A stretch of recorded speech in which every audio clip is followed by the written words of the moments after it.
The Israeli-Palestinian conflict has been the focal point of geopolitical instability in the Middle East since the establishment of Israel in 1948. Although the vast majority of the international community, the UN, and the United States publicly support a two-state solution to try and end this conflict, after decades of negotiation, a final settlement has never been reached, and tensions between the Jewish state and the Arab world continue to fester. Throughout this process, America has remained firmly behind Israel as its greatest supporter. In fact, Israel receives more U.S. foreign aid than any other country in the world. Now, much of this support has been attributed to a strong, wealthy, and very pro-Israeli lobby in America, which is true, but you'd think that the majority of the strength behind this lobby would be the Jewish community in the U.S., which is only partially correct, because as it turns out, in terms of sheer numbers, the evangelical Christians from America's Bible Belt make up the majority of this lobby's power base. So he sent Thomas Morton to find out why a bunch of born-again Christians from Texas are so in love with the nation of Israel.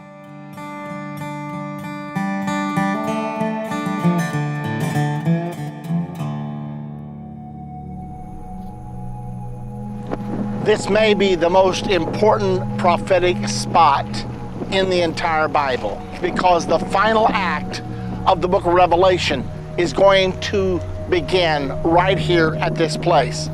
The Bible teaches that Russia, Iran, Ethiopia, Libya, Turkey, and other nations will come down under a UN flag, and they will invade Israel at this particular point. Can you imagine? Thousands of tanks out here in this valley, rumbling, fighting, firing. Can you imagine jet airplanes screaming overhead?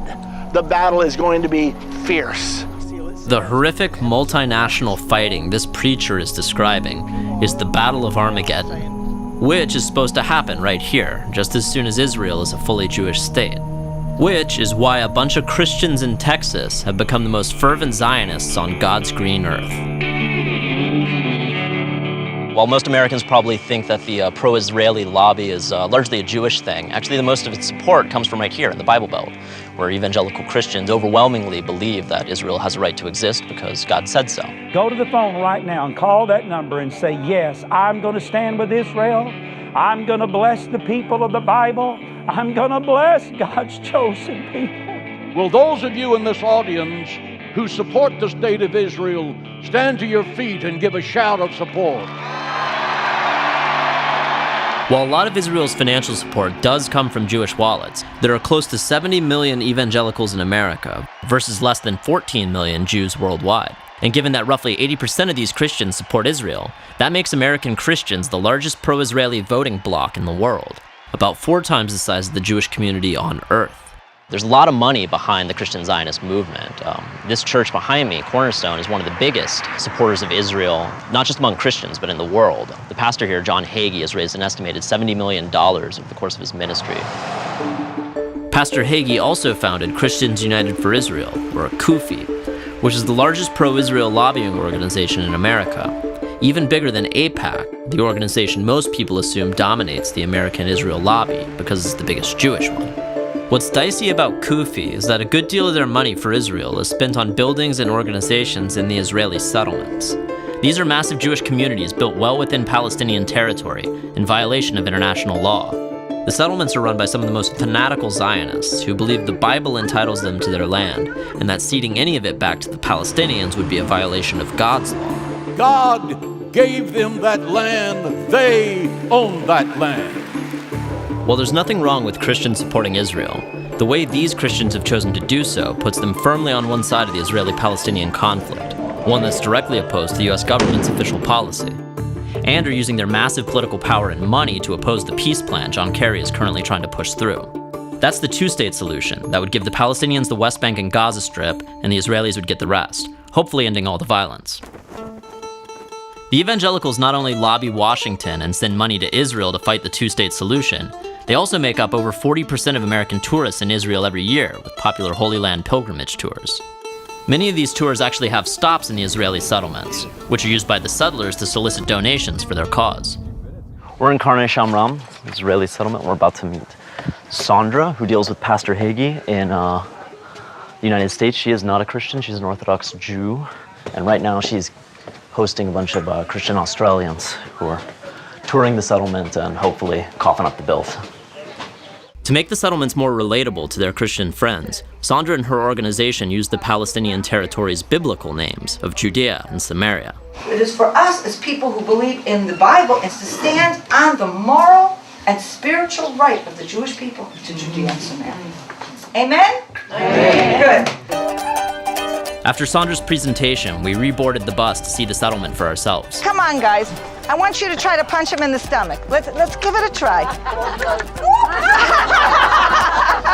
Unfortunately, our Arab neighbors also have these kinds of guns.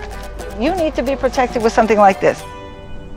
How important is Christian support for specifically for the settlements? Christian support for the Jewish presence in Judea and Samaria is critical because it's a very large group of people all over the world, and we need to hear their voices, and thank God they are raising their voices on this issue louder and louder every day. Another Christian Holy Land tour leader is Evangelical pastor Irvin Baxter, whose end-time ministries takes its flock to Israel twice a year. The focus of their tours is actually the real reason evangelicals overwhelmingly want the Jews to control all of Israel, which is the actual end times, as in Armageddon. Because, according to their interpretation of the Bible, Jewish control of the Holy Land will lead directly to the second coming of Christ. The word Armageddon is actually two words, Har Megiddo, or Hill of Megiddo. You are standing on the Hill of Megiddo right now. The final act of the book of Revelation is going to begin right here at this place. And when Israel's about to be defeated, the Bible tells us that Jesus Christ himself will intervene. It says it this way: the Lord himself will descend from heaven with a shout, with the voice of the archangel, with the trump of God. He is going to defeat the Antichrist. He's going to defeat the false prophet. Both of them will be cast alive into the lake of fire. At that time, Satan is going to be bound for the next 1,000 years, and we are going to crown Jesus Christ as King of Kings and Lord of Lords.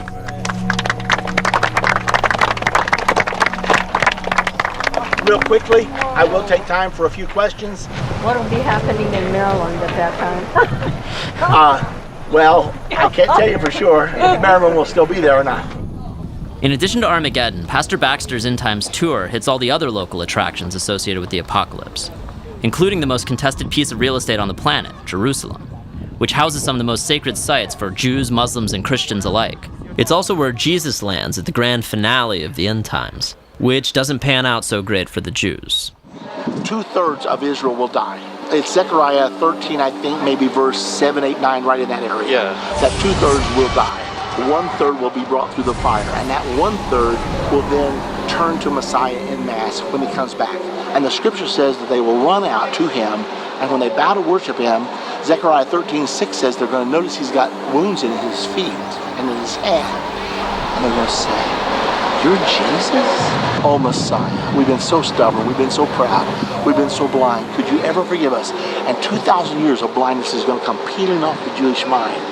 And those of us that have been caught up in the rapture and come with Jesus here to... Oh, because the Christians have been raptured out. All who are born again Yeah. will have been raptured. When Jesus comes, we'll be caught up to meet him in the air. Yeah. And then we will come with him to the Mount of Olives. And so we're going to be watching this whole panoramic thing unfold as the Jewish people turn to their Messiah. We're going to be converting people by the hundreds of thousands during this time. It's going to be the best of times and the worst of times. While the 2/3 of Jews who die are definitely getting the worst of times into the stick, it's a little less clear how the rest of the world fares in the pastor's end of days scenario.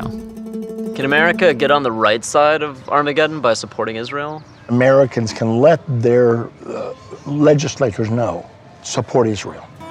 Right now, under the President Obama administration, there seems to be a drift somewhat away from Israel, at least a determination to force Israel to do what America thinks it should do. The only way for Israel to endure and thrive as a Jewish and democratic state is through the realization of an independent and viable Palestine. The Jewish people should say, look, this is our promised land. The Bible says we should not give it up, so we're not giving it up. You have to respect our religion. Aside from potentially derailing an otherwise pretty solid peace plan, Christian support for the Israeli settlements further makes life a pain in the ass for the Palestinians living nearby. Which is exactly what's happening at Beit Jala, a Palestinian village on the outskirts of Bethlehem, where Jesus was born.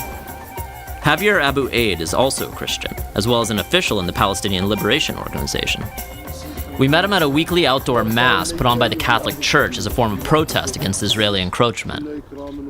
2 years ago, an Israeli court decided to build the wall here, where we are. So basically all this valley that you see here, it's going to be on the Israeli side of the wall.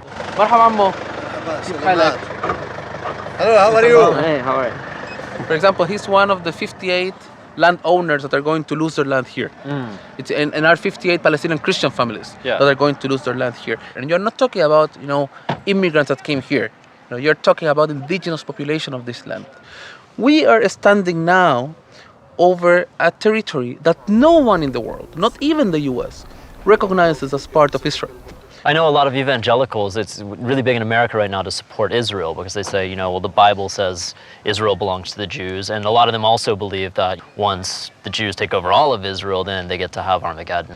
I read the Bible, and I never saw that the Bible says that God is a real estate agent. Those Christian Zionist organizations, they are not giving money actually to the state of Israel. They are giving money to the most ideological settlers. Okay. And of course, I don't think that's a very Christian act. If I were a Palestinian Christian, I wouldn't involve myself in this conflict. I'd stay out of it and say, look, I know what's coming. I'm going to serve Jesus Christ. When he gets here, he'll straighten all this out. While Baxter's advice for Christians on the ground is basically just to bunker down and get ready for the inevitable, he and his fellow Christian Zionists in America are working full tilt to make the end of days a reality, and are using the voting strength of their followers to try and get Washington on their side.